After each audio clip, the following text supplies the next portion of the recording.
Dahil po sa K-drama lover po tayo, pati po yung prutas ng K-drama na ang persimmon po ay love na din po natin.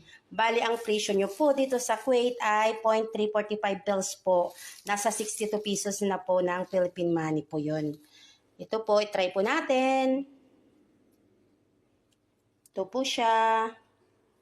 Para po siyang kamatis.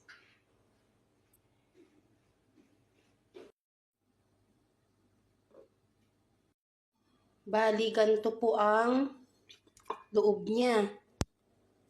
Parang mansanas. Bali, nagkat po ako ng manipis. Tikman po natin. Bali, pinagsamang papaya at saka mansanas. Crunchy po siya, pero pag nahinog na, malambot po dito. Malambot po siya, pero matamis.